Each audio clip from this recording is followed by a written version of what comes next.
আসসালামু আলাইকুম, শুভ সকাল। কেমন আছেন সবাই? আমি আলহামদুলিল্লাহ ভালো আছি। তো সকালে ঘুম থেকে উঠছি, উঠে কিছু কাজ টাজ করে আবার একটু ঘুমাইসা পড়ছিলাম। তো এখন বাজে 10টা 11। তোমরা পড়ো, চুপ করে আসো কেন? তো এখন বাজে 10টা 15 আর আমি স্টুডেন্টগুলো আসছে, ওদেরকে পড়াইতেছি। ওরা পড়তেছে আর ওদেরকে পড়ায় পরে আমি রান্নাঘরে ঢুকবো। আর নিলাম কিছু কাঠবাদাম, রাত্রে ভিজায় রাখছিলাম, এখন শুধু ছিলে খাবো। সরি, রাত্রে ভিজাই নাই, সকালে ভিজাইছিলাম।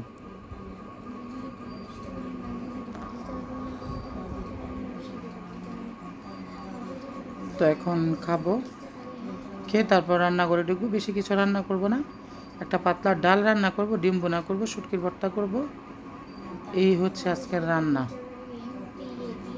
তো সবাই সাথে থাকেন। রান্না করে চলে আসলাম আর রান্না বসাই দিলাম। এই যে এখানে পেঁয়াজ দিয়ে ডাল বাগার দিব, বাগার সম্বার ফোড়ন যে যেটাই বলেন না কেন, এটা দিব। আর গরমের দিন পাতলা ডালটা ভালোই লাগে। আসলে কোনো কিছু খাওয়ার রুচি নাই।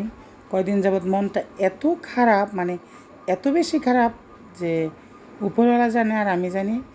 জোরে হা করে কান্নাও করতে পারি না, মানে কান্না করলে বাবা কষ্ট পাবে, মা কষ্ট পাবে, সবাই কষ্ট পাবে, সেজন্য কান্না করি না। আর আল্লাহ ভালো জানে এই মনের অশান্তি কবে দূর করবে, কবে দূর হবে। এখানে তোলা শাক, তোলা লতি, এগুলো আনা হয়েছে। আর কী বলবো, বয়সও দিতে ইচ্ছা করে না, এমন একটা সমস্যাতে আজকে কথাই বলি না, কারোর সাথে কথা বলতে ইচ্ছাও করে না তেমন। কি বলবো, কারে বলবো, কোথায় গেলে মনের কষ্ট বলতে পারবো বা কার কাছে বললে হালকা হবে, এমনটাও কিছু জানি না। তারপরও বেঁচে আছি জোর করে। সবচেয়ে বড় কথা হচ্ছে এটা আল্লাহ বাঁচায় রাখছে। তবে যদি পারতাম না, তো মানে কি বলে যে মাঝে মাঝে মনে হয় যে থাকাটার চেয়ে না থাকাটাই মনে বেটার। তো সবার কাছে আসলে দোয়াই চাই, যে সবাই দোয়া করবেন যাতে ভালো থাকি, সুস্থ থাকি, পরিবারের সবাই যেন শান্তিতে থাকে, আমার দ্বারা যাতে কোনো দিন কারো ক্ষতি না হয়, আমার দ্বারা যাতে কারো দিন মানে কারো মনে কোনো কষ্ট না থাকে, কারো মনে কোনো কষ্ট না পায়। কারণ পৃথিবী ছেড়ে একদিন চলে যাব, চলে যাওয়ার পর যদি কেউ ভালো না বলে তাহলে বেঁচে থাকার কোনো সার্থকতা নাই, আমি মনে করি। তো এজন্যই চাই যে আল্লাহ আমার দ্বারা যাতে কেউ কোনো দিন কষ্ট না পায়, তুমি অন্তত এই জিনিসটা খেয়াল রাখো আর সেইভাবে জীবনে পরিচালিত করো আমার।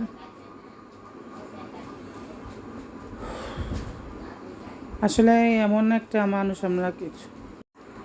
আমরা কিছু কিছু মানুষ আছি যে এমনভাবে বসবাস করি যে না পারি সইতে, না পারি কইতে, না পারি কি বলবো, আর সেটা যত বলি ততই কম হয়ে যায়।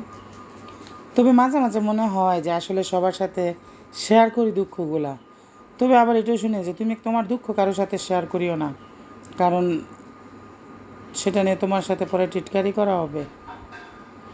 সেজন্য কারোর সাথে দুঃখ শেয়ার করতে চাই না। তবে বললে মনে হয় ভালো লাগতো, বলবো কোনো দিন, সরাসরি লাইভে এসে বলবো, এভাবে ভিডিওতে বলবো না। যখন লাইভে আসবো তখন বলবো। এই তো, আর কি বলার। তো এখানে আবার দুপুরে খাইতে বসে গেছিলাম, রান্না টান্না করে গোসল টোসল করে, কারণ গোসল বেঁচে থাকার জন্য খাই, এই হলো কথা। আলুর ভর্তা ছিল, অনেক আইটেম ছিল। আলু ভর্তাটা না মানে আমার মুখে অনেক ভালো লাগে, আমি আলু ভর্তাটা অনেক খাই, আলু ভর্তা ছাড়া ভালো লাগে না। দুপুরে গোসল করতেও লেট হয়ে গেছিলো, তারপরে খাইতে বসলাম, কি আর করার। এখানে স্টুডেন্ট ছিল, ওদেরকে কিছু নোট করার দরকার ছিল, নোট করে দিলাম। আসলে লেখালেখি অনেক দিন যাবৎ ছেড়ে দিয়েছি, তো প্রায় 2 বছর যাবৎ, তো লেখা এখন নষ্ট হয়ে গেছে। ওই দিন আবার একজনে কমেন্ট করলো যে লেখাগুলা সুন্দর না। আসলে এক একজনের লেখার স্টাইল এক এক রকম, সুন্দর নাই থাকতে পারে।